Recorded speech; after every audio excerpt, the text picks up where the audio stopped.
가장 든든한 보험이자 그리고 가장 강력한 전쟁 동원 수단이자 보복 수단이 될 수 있기 때문에 북한과 중국은 군비 증강과 더불어 핵무기를 더 개발하고 더 보유하려 들 겁니다. 그 만약에 이제 교수님 말씀대로 그런 일 벌어지면 안 되겠죠. 혹시나 전쟁이 벌어진다면 우리가 뭐 북한을 선제 공격할 일은 거의 없잖아요. 뭐 이런 말씀 드려서 좀 조심스러운데 과거에는 청와대 안보실에서도 국제 정세와 그리고 대북 담당 업무를 했는데요. 북한이 동해상에 미사일 발사체를 발사하면 제일 먼저 대통령 보고를 합니다. 이제 제가 그걸 종합을 해서 보고를 드리는데, 작계상에는요, 지금 이제 우리는 1953년 10월 1일 한미상호방위조약이 체결이 됐고, 우리가 이 한미상호방위조약을 토대로 이제 한미동맹, 정확하게는 한미 군사동맹이 올바른 표현입니다. 모든 동맹은요, 국가와 국가 간의 동맹은 군사동맹을 전제로 하기 때문에 한미동맹은 한미군사동맹인데, 만약에 북한이 우리 대한민국을 침범하면 미군이 자동 개입하도록 돼 있어요. 이제 만약에 북한이 대한민국 영토에 또다시 이런 도발을 하고 전쟁을 벌인다? 현행 작계상에는 48시간 동안 미군이 지난 30년 동안 미군이 벌여왔던 많은 전쟁 중에 전쟁의 개전을 알리는 신호탄이 된 게 있어요. 그게 바로 토마호크 미사일입니다. 이 토마호크 미사일은 순항 미사일인데요.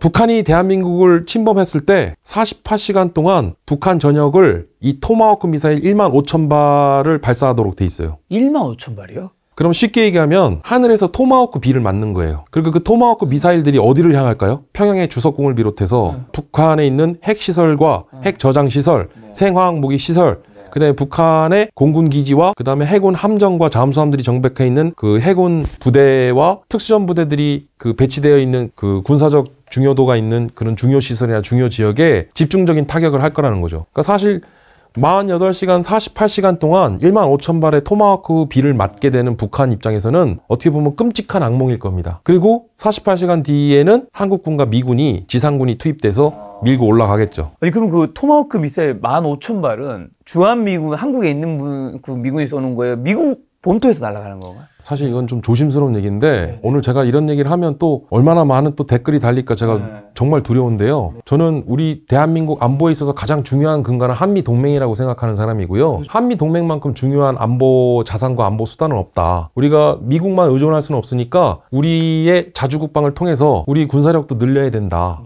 뭐 제 이야기에 반대하시는 시청자분들은 없을 거라 생각을 해요. 그렇죠. 근데 저는 주한미군이 철수해도 된다고 생각하는 사람이에요. 미국의 국방수권법에는 주한미군 28,500명을 주둔하도록 법으로 돼 있어요. 그러니까 사실은 주한미군을 철수하라고 해도 철수할 수가 없어요. 미 의회의 동의가 있어야 돼요.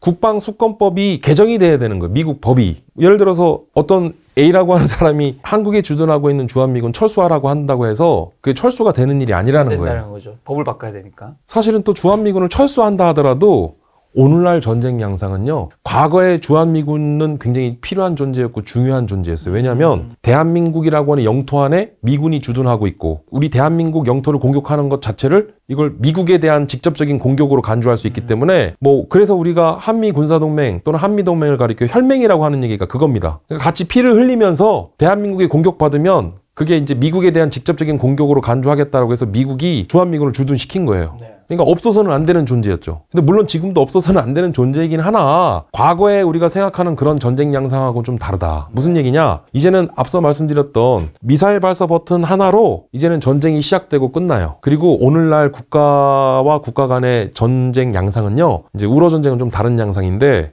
국가 총력전 양상으로서 초단기전 내지는 단기전의 결전 형태로 끝납니다. 전쟁이, 한국 전쟁이 벌어지면 사실은 과거 1950년대 6.25 전쟁 당시의 전쟁과는 양상이 많이 다를 거라 그렇게 보여지고요. 주일미군이 긴급 증원되고 주일미군의 군사 지원과 증원이 있고, 그리고 미 제7함대를 비롯한 그리고 미군 본토 병력이 증원되는 데 물론 시간이 걸리겠지만, 현재 주둔하고 있는 주일미군의 타격 자산만으로도 충분히 전쟁 억제에 대한 효과를 기대할 수 있다. 그럼 북한이 어쨌든 만약 한국 선제 공격하면 어디부터 공격하는 거죠? 만약에 북한은? 제가 만약 김정은이라면 서울부터 공격을 하겠죠. 제일 먼저 용산을 공격하려 들 겁니다. 대통령실이 있고. 대통령실. 그렇죠. 국내의 주요 동원 가능한 방산업체나 산업시설들. 이게 사실상 오늘날 현대전장에서는 물론 인류의 역사를 전쟁의 역사라고도 얘기하면서 무수한 그런 전쟁 속에 무고한 국민의 희생은 항상 뒤따랐죠. 근데 오늘날의 국제법에서 얘기하는 전쟁법에서 민간인에 대한 살상이나 이런 부분들은 엄격하게 금지하고 있어요. 그러니까 그건 전쟁법에 사실상 전쟁 범죄로 간주되기 때문에. 근데 전쟁법에서는 예외로 하고 있는 게 있어요. 방산업체 근로자,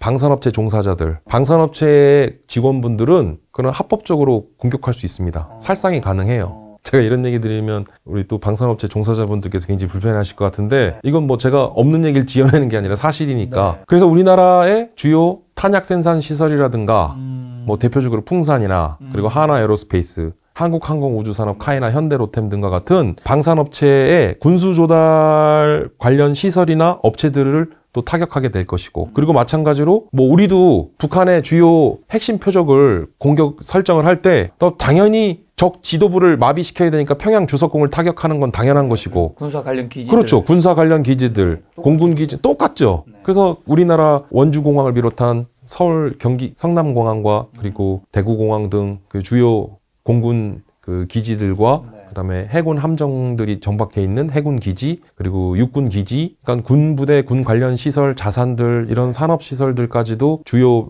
핵심 표적이 될 것입니다. 아주 궁금한 한 가지가 아까 전에 이제 북한에서 어쨌든 그런 미사일이나 대포나 이런 것들을 이제 자주포나 이런 거를 딱 배치해서 어쨌든 뭐 배치하고 난 다음에 이제 한 번에 일시적으로 쏠 거죠. 만약에 전쟁을 한다면.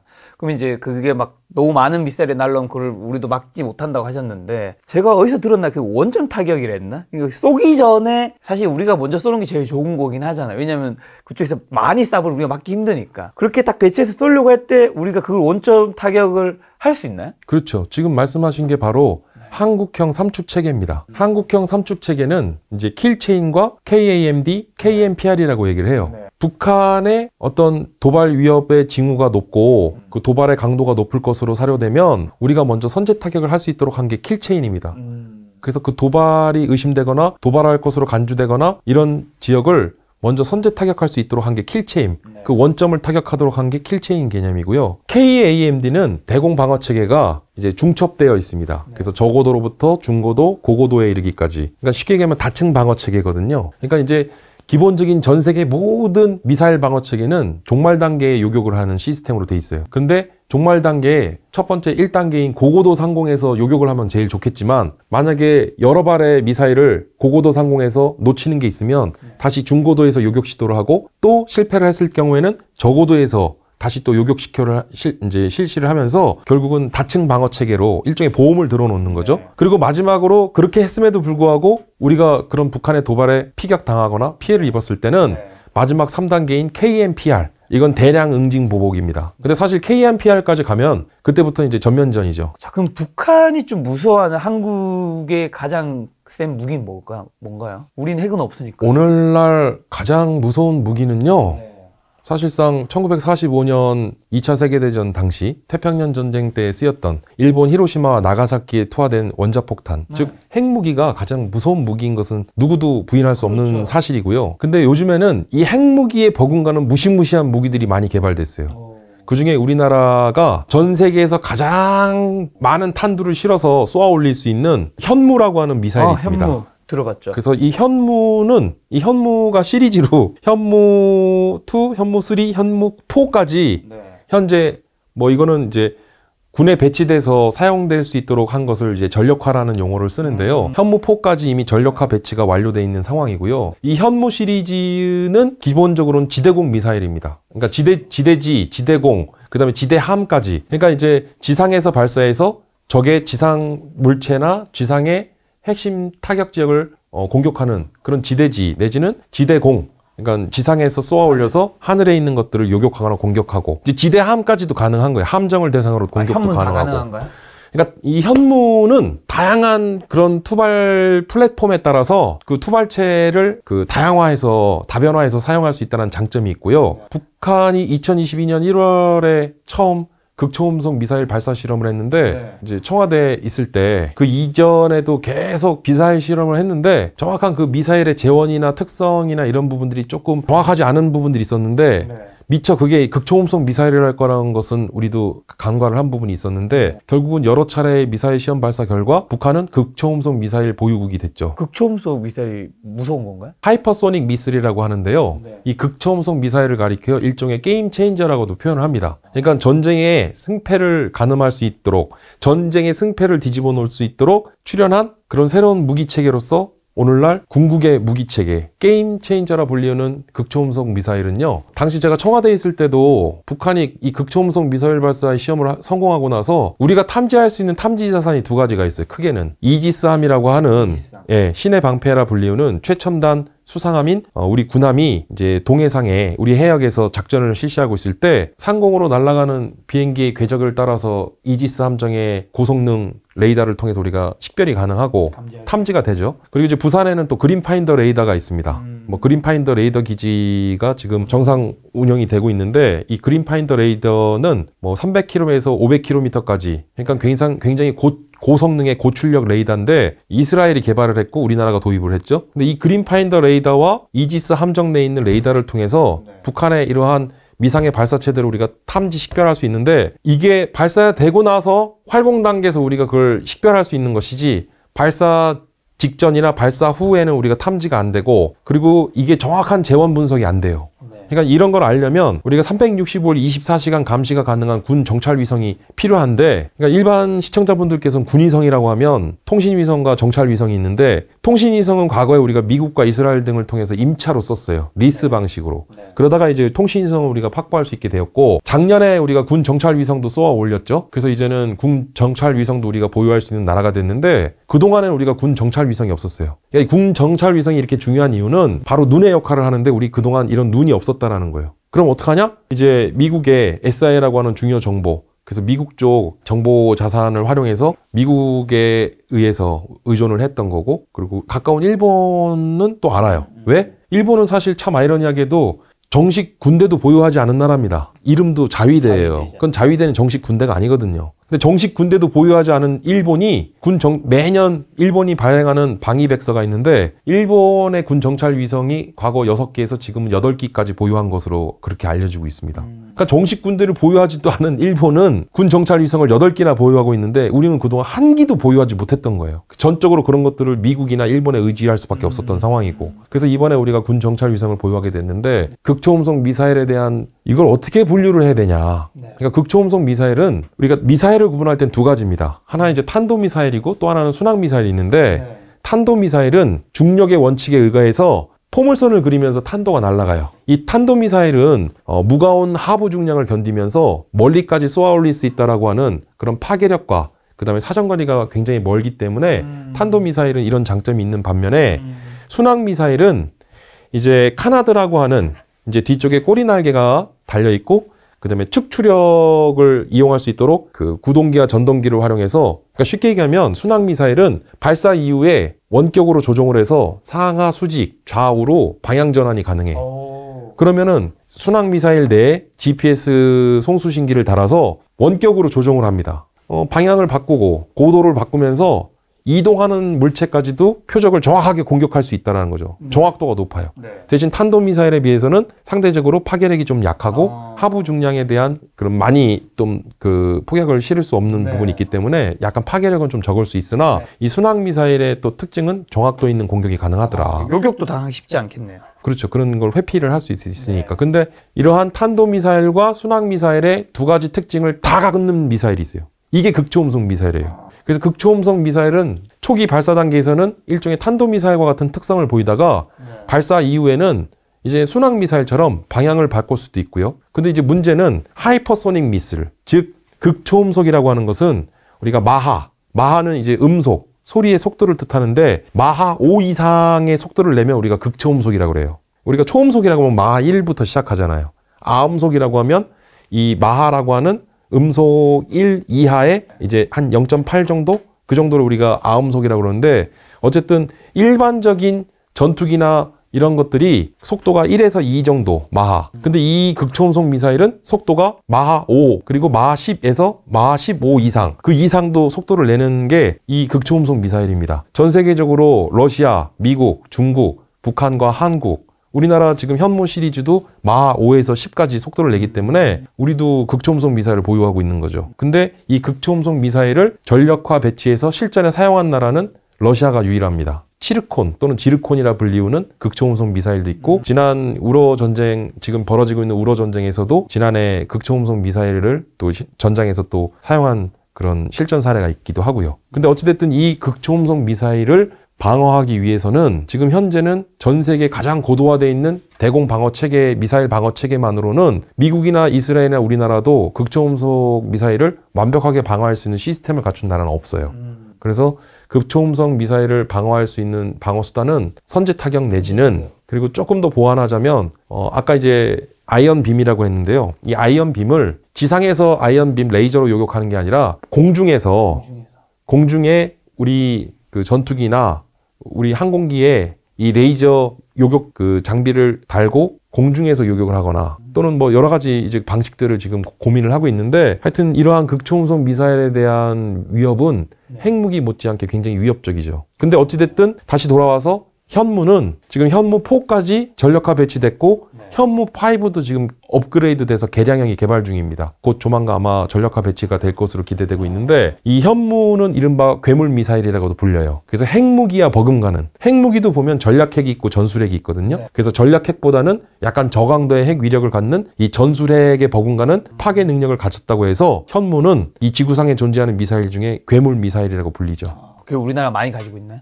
네. 그런데 이 현무에 대한 부분은요, 우리가 뭐 보유하고 있는 수량이나, 그 다음에 이 재원이나 기술들이나 이런 게 아직은 일반에 많이 공개는 안 돼 있어요. 왜냐면 우리로서는 이게 전략 무기니까. 전략적으로 그걸 우리가 다 공개할 수는 없잖아요. 이거 우리나라가 만든 무기인 건가요? 맞습니다. 아, 그렇군요. 그래서 이 현무 시리즈와 그리고 K239라 불리우는 천무가 있습니다. 천무. 이건 이제 MLRS라고 해서 미군이 사용하는 다련장 로켓포인데, 다련장 로켓포가 네모난 박스형으로 되어 있는 발사관에서, 그렇죠. 그 이제 여러 발의 그런 이제 발사관을 통해서 발사가 되는데 로켓포가. 근데 이게 그 천무 한 대가 작전에 투입되는 게 아니라 주로 이제 포대를 구성하고 그 이렇게 집단을 구성해서 동시다발적으로 우리가 표적에 대한 집중적인 화격을 그 화력 지원을 하기 때문에 뭐 여의도 몇백 배 면적까지도 타격이 가능하다라는 얘기가 나올 정도로 핵무기에 버금가는 현무 시리즈의 미사일들과 K239라고 하는 천무, 그리고 사실 좀 굉장히 조심스러운 얘기고 불편한 얘기라 우크라이나 전쟁과 전 세계적으로 비인도적 살상 무기라고 불리우는 백린탄이라든가 그리고 이제 집속탄 등이 있는데 이거는 국제규약에서 사용을 금지하고 있어요. 비인도주의적 살상 무기다. 비인륜적이고 비인도적인 이러한 전쟁이 아무리 끔찍하고 인명을 살상하고 이러한 전쟁이라고 하지만 그럼에도 좀 인간의 최소한의 그런 그 인간 본성으로서의 사용돼서는 안 되는. 왜 어떤 무기길래? 백린탄은요. 뭐 이미 2차 세계대전 때부터 지금까지도 실제로 많이 쓰였는데 탄의 파편이 이런 피부에 닿으면 피부에서 이게 계속 타들어갑니다. 그래서 이게 물을 뿌리면요 더 화학 적용이 더 활성화돼서 더 막 타들어가요. 방금 말씀드렸듯이 백린탄이 사람 인체의 피부에 닿게 되면 이제 굉장히 끔찍한 고통을 겪으면서 죽어가더라는 거죠, 서서히. 그리고 이제 백린탄의 위력이 그렇고, 뭐 백린탄과 비슷한 작용제로 우리가 네이팜탄이라는 걸 많이 또 들어보셨을 텐데, 지난 베트남 전쟁 때 많이 쓰였죠. 베트남 전쟁 때 이 백린탄뿐만 아니라 그 네이팜탄에 의한 피해가 너무 많았어요. 그리고 이제 집속탄은 이른바 우리가 강철비라고도 불려요. 그래서 말 그대로 스틸 레인이라고 하는데, 왜 강철비라는 영화도 보셨지 않습니까? 이 집속탄은 공중에서 이 미사일 내에 여러 자탄이 들어있어요. 그래서 그 자탄이 지상에 흩뿌려지는 방식으로 되기 때문에 그 일대의 지상을 초토화시킵니다. 아, 약간 그 소형 버전으로 치면 약간 크레모아 같은 게 하늘에서 엄청난 게 터지는. 적절한 비유신 것 같아요. 엄청난 살상력과 파괴력을 지니고 있는데 비인도적 살상 무기로서 이러한 집속탄이 해당이 되는데 전 세계에서 이 집속탄을 가장 많이 보유한 나라가 우리나라예요. 핵을 보유할 수 없었고, 그래서 그걸 대체할 수 있는 핵무기를 대체할 수 있는 그 대체 수단으로 현무와 K239 그리고 집속탄과 이런 무기들을 만들어서 보유할 수밖에 없더라는 거죠. 대신 우리는 핵무기를 개발해서 보유할 수는 있으되 국제적인 레짐, 국제규약이나 또는 뭐 한미동맹에 있어서 미국도 반대를 하기 때문에 우리가 뭐 핵무기를 개발하고 보유할 수는 있지만 보유할 수는 없는 그런 아이러니한 상황이기 때문에 북한의 핵 위협에 대응하기 위한 그 핵 대응 수단으로서 우리는 그러한 여러 수단 보유 수단들을 운영하고 있죠. 자, 한국이 이제 현무도 있고 천무도 있고 이런 거 포함해서 군사력이 아까 GDF였네? GFP, 글로벌 파이어 파워. 네. 군사력이 5위나 되고 북한이 한 36위쯤 된다고 했잖아요. 그럼에도 미국이 도움이 필요한 건가요? 그렇죠. 북한은 핵 보유국이고 핵무기를 갖고 있으니까. 핵이 있으니까. 전 세계 핵 보유국이 9개 나라가 있어요. 미국, 중국, 러시아, 영국과 프랑스. 근데 이 5개 나라는 UN 안보리 상임이사국들이죠. 강대국들입니다. 초강대국들. 인도가 보유하니까 파키스탄이 갖게 됐고, 그리고 이스라엘은 공식적으로는 핵무기 보유를 공식 인정도 부인도 안 해요. 그리고 핵무기 보유 선언도 안 해버렸으니까. 근데 어쨌든 이스라엘은 핵무기를 보유하고 있고, 그리고 이제 북한이죠. 북한이 국제기구에선 공식적으로 한 60여 개에서 70여 개 정도로 추산하고 있는데 더 될 것으로 봅니다. 그리고 충분히 맘만 먹으면 그 핵무기 증산도 더 가능한 것으로 알고 있고, 향후에 최소 수백 기 이상의 핵무기를 보유할 수 있을 것이다라고 하는 것이 대체적인 군사 전문가들 사이의 이제 중론이죠. 핵이라고 하면 인류 역사에서 핵무기 쏜 거는 몇 번이 했었고, 핵이 터지면 그 피해는 어느 정도인 거죠? 핵무기를 공식적으로 사용한 기록은 1945년 2차 세계대전 당시 태평양 전쟁에서 일본의 나가사키와 히로시마에 원폭을 투하했던 게 인류의 핵무기 사용의 처음이자 마지막이었습니다. 근데 이것도 제가 이런 걸 공식적으로 얘기해도 되는지 모르겠는데 좀 조심스럽네요, 오늘. 우크라이나의 동부 지역의 돌출부로 튀어나와 있는 돈바스라는 지역이 있어요. 아, 들었죠. 들어봤죠. 우크라이나 그 돈바스 지역에서 친러 반군 단체가 소형 전술 핵 배낭을 갖고 핵을 사용했다라고 하는 이제 기록이 있긴 해요. 근데 이제 문제는 그걸 공식 기록으로 인정을 안 해요. 왜냐면 그걸 제공한 것으로 의심받고 있는 그때 당시 러시아는 부인하고 있고, 우크라이나도 공식적으로는 그런 핵 공격을 받았다라는 것을 또 인정을 안 해요. 자국민들의 불안감을 조성할 수 있기 때문에. 핵은 보유한 것만으로도 그 공포와 위협의 그런 강도가 일반 무기와는 다릅니다. 근데 이게 또 사용되어졌고 사용되어질 수 있다라고 하는 것은 또 다른 문제예요. 지금 북한의 핵무기를 갖고 있지만 핵을 못 쓸 거라고, 그게 어떻게 보면 상식적으로 북한이 스스로 자멸하고 미치지 않고서야 그러지 하겠냐라는 생각이 있기 때문에 그런데, 근데 만약에 써봤는데 이러면 그때부터는 공포의 강도가 다르죠. 근데 어찌됐든 그런 기록이 있긴 해요. 근데 이게 이제 전쟁 역사학자들이나 군사학자들 사이에서, 그리고 우리 군과 우리 정보 당국에서 일부 기록에도 있는데, 뭐 미국이나 러시아도 그렇고 이제 비밀이 해제된 문서들을 보면 찾아보면 그 기록이 있는데, 근데 이걸 공식적으로 핵 사용 기록을 인정을 안 하고 있어요. 그 중국이 현재 또 핵무기 확장속도 유지한다면, 제가 찾아보니까 2035년경에 약 1,500개가 실전 배치할 가능성이 높다고 하는데, 실제로 그럴 가능성이 높은지랑 중국의 핵무기 개수 왜 이렇게 늘리는 거죠? 쉽게 얘기하면 이제 가장 든든한 보험이자, 그리고 가장 강력한 전쟁 동원 수단이자 보복 수단이 될 수 있기 때문에 북한과 중국은 군비 증강과 더불어 핵무기를 더 개발하고 더 보유하려 들 겁니다. 그런데 이제 핵무기는요, 이제 조금 소량화하고 경량화하는 게 추세예요, 요즘에. 그래서 결국은 이게 어떤 투발 수단에 결국은 이 핵탄두를 실어서 보낼 수 있도록 그걸 경량화하고 소형화하도록 하는 컴팩터화하는 작업들이 요즘 최근 이 핵무기 핵탄두 개발 트렌드라고 말씀드릴 수 있겠고요. 앞서 말씀드렸던 핵무기 보유국 9개 외에도 과거에 핵을 보유했거나 핵을 개발하려고 했던 나라들은 또 많아요. 뭐 대표적으로 남아프리카 공화국은 핵무기의 원료가 되는 우라늄을 많이 보유하고 있죠. 약간 좀 필연적이었던 것 같아요, 그때. 그래서 이제 핵무기를 개발하려고 하고 보유하려 들었으나 중간에 이제 포기를 했고, 뭐 리비아라든가 그때 이제 독재자인 카다피가 본인의 이런 강력한 독재 국가를 건설하고 독재 체제를 공조하면서 국제사회로부터 안전을 보장받기 위해서 핵무기를 개발하려 들었다가 이제 설득을 당했는데 결국은 핵무기 개발에 실패했고 카다피는 축출되지 않았습니까? 그 다음에 이제 또 버마, 그러니까 미얀마도 핵 개발을 하려고 했었어요. 사실 1960년대, 70년대까지만 하더라도 미얀마가 우리나라보다 경제 성장률이나 GDP가 높았어요. 우리나라보다 잘 사는 나라였는데.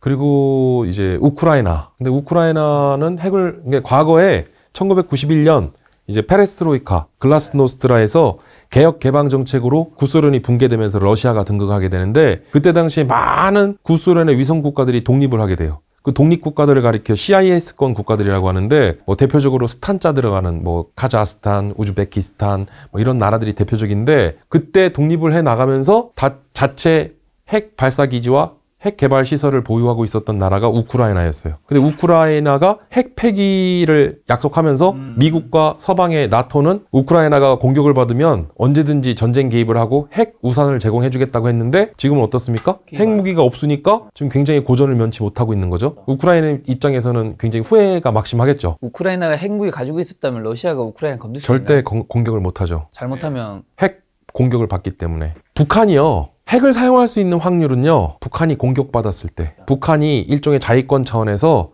북한 김정은 국무위원장이 이제 본인의 안위와 북한 정권 체제를 유지하기 위해서 만약에 반대로 북한이 그런 정권 위협 상황이 되고 뭐 우리 대한민국이나 미국으로부터 공격을 받게 되면 그러면 그때는 핵을 사용할 수 있겠죠. 마지막 최후의 자위권 차원에서.